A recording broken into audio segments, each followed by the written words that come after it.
Hello everyone, गुणनखंड विधि से हम द्विघात समीकरण का हल ज्ञात करना सीख रहे हैं। हल से आप जानते ही हैं कि समीकरण जिस चर में है उसका मान ज्ञात करना, यानी कि समीकरण के मूल ज्ञात करना। देखिए, मैंने यहाँ पर दो उदाहरण लिखे हैं द्विघात समीकरण के। दोनों उदाहरणों में क्या फर्क है, सिर्फ ये माइनस का लिखा है मैंने, ये प्लस का लिखा है। ठीक है, प्लस माइनस से भी बहुत फर्क पड़ेगा। आइए क्वेश्चन इसको उदाहरण को हल करके देखते हैं और सीखते हैं। अभी हम पहले पहला उदाहरण हल कर रहे हैं। X square minus 7x plus 12 equals to 0। तो इस समीकरण को हल करते समय हमने सबसे पहले क्या देखना है कि एक्स स्क्वायर का गुणांक 1 है। ठीक है, अगर 1 नहीं है तो जो भी संख्या है आपने उसको और अंतिम पद को, जो आपका अचर पद है, उन दोनों को गुणा करनी है। तो यहाँ पर हमारा गुणांक एक्स स्क्वायर का 1 है, तो 12 को 1 से गुणा करनी है। ये हम रफ वर्क कर रहे हैं थोड़ा सा। तो 12 को 1 से गुणा किया, 1 गुणा 12 हमारे पास आ चुका है 12। ठीक है, अब इस 12 के और गुणनखंड भी लिख लेते हैं हम। 12 को और कैसे लिख सकते हैं, 2 गुणा 6, ठीक, और 3 गुणा 4। बाकी और कोई गुणनखंड इस 12 के नहीं बन रहे हैं। अब हमने ये देखना है कि 12 कैसा है, प्लस का है या माइनस का। तो यहाँ पर हमारा जो 12 है वो प्लस का है, तो हमने इन टुकड़ों को प्लस करके देखना है। ठीक है, 12 जमा 1 13, 6 जमा 2 8, 4 जमा 3 7। तो ये 3 संख्याएं हमें यहाँ पर मिल गई है। ठीक है, अब हमने ये देखना है कि इन 3 संख्याओं में से कौन सी संख्या हमारे इस समीकरण में है, यानी कि बीच वाला पद हमारा कौन सा है, वो है 7। तो हमने ये टुकड़े लेने हैं, 3 और 4। आइए शुरुआत करते हैं। एक्स स्क्वायर माइनस 7 को मैंने लिखा 3 plus 4 X plus 12 is equals to 0। ठीक है, आगे इसको हल करते हैं। एक्स स्क्वायर माइनस 3 को एक्स से गुना कीजिए, 3x माइनस 4 से गुना कीजिए, 4x जमा 12। आपको ये तो ध्यान होगा ना, कहते हैं ब्रैकेट के बाहर अगर माइनस का साइन है तो अंदर के साइन चेंज हो जाते हैं। अब कॉमन निकालिए, यहाँ से कॉमन निकलेगा आपके पास x माइनस एक्स की घात 2 थी, 1x कॉमन ले लिया, 1x बच गया, माइनस 3x कॉमन गया तो सिर्फ माइनस के 3 बच गए। यहाँ देखिए 4 और 12 में क्या घनिष्ठ है, क्या कॉमन है, 4 और 12 में 4 कॉमन है, तो 4 हमने कॉमन निकाल लिया है। यहाँ आपके पास x बच गया, क्योंकि हमने यहाँ माइनस के 4 कॉमन लिया है, तो 12 के बचेंगे माइनस के 3, क्योंकि हम क्या लिख सकते हैं, माइनस 4 गुना माइनस 3 बराबर 12। माइनस माइनस प्लस हो जाता है। ठीक है, अब x माइनस 3 ब्रैकेट दोनों में कॉमन है, इसे भी कॉमन निकाल लें। यहाँ बचा आपका x और ये हो गया माइनस के 4। इस तरीके से आपने इस द्विघात समीकरण के गुणनखंड कर लिए हैं। अब आप हल ज्ञात करने के लिए, यानी x का मान ज्ञात करने के लिए, दोनों ही गुणनखंडों को 1 by 1 0 के इक्वल रखें और x की वैल्यू निकाल लें। ठीक है, तो x माइनस 3 को एक बार हमने 0 के इक्वल रखा, x माइनस 4 को एक बार हमने 0 के इक्वल रखा। ये माइनस 3 उधर शिफ्ट कर दीजिए प्लस 3, और ये माइनस 4 है, उधर शिफ्ट कर दीजिए प्लस के 4। तो ये दो वैल्यूज x की, जो ये दो वैल्यूज हमने निकाली, ये द्विघात समीकरण का हल होगी, द्विघात समीकरण के मूल होगी, जिसे हम इंग्लिश में कहते हैं रूट्स ऑफ द इक्वेशन। ठीक है, अब सेकंड एग्जांपल करते हैं इसी की कंटिन्यूएशन में, क्योंकि फर्क क्या है, ये -7 था और ये +7। यहाँ मैं दोनों एग्जांपल इसलिए एक साथ ले रही हूँ ताकि आप डिफरेंस जान सकें कि प्लस माइनस से क्या फर्क पड़ता है। आइए हल करते हैं एग्जांपल नंबर 2 को।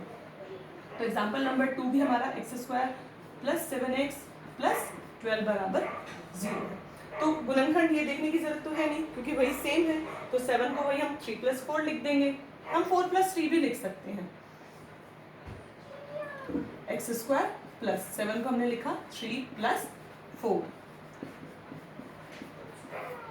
X common, x square plus 3 से मल्टीप्लाई करें 3x, 4 से मल्टीप्लाई करें 4x हो गया। अब यहाँ से कॉमन निकालें, x कॉमन निकलेगा, x + 3, यहाँ से प्लस के 4 कॉमन निकालें, x + 3, क्योंकि 12 को हम क्या लिख सकते हैं, 12 को हम क्या लिख सकते हैं, 4 गुना 3, 4 कॉमन आ गया, 3 अंदर हो गया। अभी x + 3 ब्रैकेट कॉमन निकाल लें, x + ये वाला 4। ठीक है, तो इस तरह ये गुणनखंड हो गए। देखिए ये माइनस था तो आपके दोनों फैक्टर्स, दोनों गुणनखंड नेगेटिव आए थे, माइनस के आए थे। अब यहाँ 7 प्लस का है तो आपके दोनों फैक्टर्स प्लस के आएंगे। अब x का मान ज्ञात करते हैं ताकि इस समीकरण का हल हम ज्ञात कर सकें। दोनों फैक्टर्स को, दोनों गुणनखंड को हम 1 by 1 0 के इक्वल रखेंगे। ठीक है, x की वैल्यू यहाँ से +3 है, उधर शिफ्ट करेंगे -3, और यहाँ भी x की वैल्यू निकालेंगे +4 है, उधर शिफ्ट करेंगे -4। तो देखिए यहाँ +3 +4 आए थे जबकि ये माइनस का था, यहाँ ये प्लस का है तो -3 और -4 दो वैल्यूज इसकी आ गई है। तो आपने ये देखना है, इसके हिसाब से आपके गुणनखंड निकलेंगे।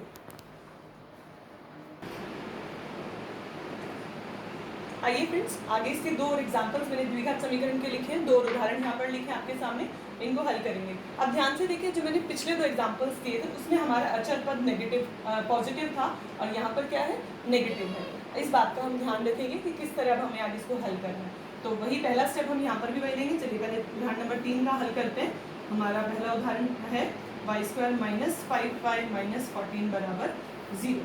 तो पहला स्टेप वही, y² का गुणांक 1 गुना 14, तो रफ वर्क करेंगे 1 × 14 बराबर 14। ठीक है, तो 14 के गुणनखंड और भी लिख लेते हैं जो पॉसिबल है। तो 14, एक तो यही है 14 गुना 1, ठीक है ना, और एक हो गया 7 गुना 2, 7 दूनी 14। ठीक है, अब ये 14 का निशान क्या है, यहाँ पर चिन्ह देखिए कैसा है, नेगेटिव है ना। तो 14 के जो गुणनखंड आपने किए उनका अंतर हमें यहाँ लेना पड़ेगा। जब ये प्लस का था पिछले उदाहरण जो हमने डिस्कस किए, तो हमने यहाँ गुणनखंडों को जोड़कर लिखा था। अब हम यहाँ गुणनखंडों को घटाकर लिखेंगे क्योंकि ये नेगेटिव है। तो 14 में से 1 घटाकर देखें 13, और 7 में से 2 घटाकर देखें 5, 13 और 5। हमने ये देखना है हमारे पास कौन सी संख्या है, कौन सा बीच वाला पद है जो इसमें हमारे पास मैच करता है। तो यहाँ पर 5 है, 5 कहाँ से मिल रहा है, 7 घटा 2 करने से। तो आइए, हमें अपने गुणनखंड मिल चुके हैं, शुरुआत करते हैं, इसको हल करते हैं। तो 5 को मैंने लिखा 7 - 2 हो गया y²।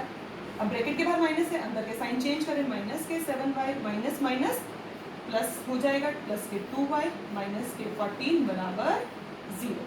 ठीक है, अब फिर वही कॉमन लीजिए, y कॉमन लेते हैं क्योंकि दोनों पदों में y है। यहाँ 2 घात है, एक घात कॉमन चली गई, एक घात बच जाएगी आपकी। यहाँ 7y में से y कॉमन ले लिया तो 7 बचेगा। यहाँ से 2 कॉमन निकाली क्योंकि 14 है, 2 गुना 7, तो y - 14 में से 2 कॉमन ले लिया, 7 बचेगा। ठीक है, अब y - 7 ब्रैकेट दोनों के पास है, तो y - 7 ब्रैकेट को हम कॉमन ले लेते हैं। ये नेक्स्ट ब्रैकेट में बचेगा y + के 2। ठीक है, अब वही मूल ज्ञात करने के लिए क्या करना है, दोनों फैक्टर्स को 1/1 0 के इक्वल रखें और y की वैल्यू ज्ञात कर लेते हैं। यहाँ -7 है, उधर शिफ्ट करेंगे प्लस के 7, यहाँ +2 है, वहाँ शिफ्ट करेंगे तो माइनस के 2। तो हमारे पास 2 वैल्यूज y की आ चुकी हैं। इस द्विघात समीकरण के 2 मूल हमारे पास आ चुके हैं। ध्यान से देखिए, ये नेगेटिव था तो हमारे पास इस तरह से अंतर लेना था हमें गुणनखंडों का, जो हमारे बीच वाला y का गुणांक आना था। अब दूसरे उदाहरण को इसी के कंटिन्यूएशन में लेते हैं, क्योंकि फर्क क्या है, ये -y था 5y और ये प्लस के 5y था। आइए देखते हैं इसको कैसे हल करना है। y² + 5y - 14 बराबर 0। ठीक है, वही 14 के गुणनखंड 7 और 2 लेने हैं क्योंकि 7 घटा 2 5 आता है। y² जमा 5 को हमने वही लिखा 7 - 2y - 14 बराबर 0। y² 7 को y से गुना करें 7y, बाहर प्लस है तो अंदर के निशान बदलेंगे नहीं, एज इट इज ही रह जाएंगे। ठीक है, y कॉमन ले लीजिए, y + 7 हो जाएगा यहाँ पर।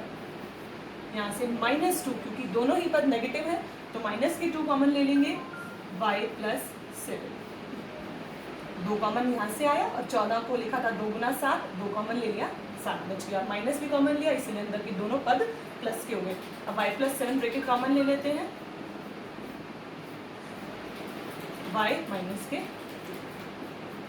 अब मूल ज्ञात करने के लिए हम दोनों गुणनखंड को एक एक करके 0 के बराबर रखेंगे।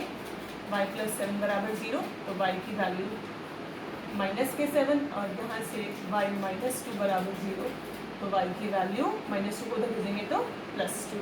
अंतर देखिए, यहाँ +7 मिला था, -2 मिला था, यहाँ -7 है और प्लस के 2 है, क्योंकि यहाँ 5 माइनस का था तो आपका ये प्लस का आया, क्योंकि बड़ी संख्या प्लस की आई, यहाँ -2।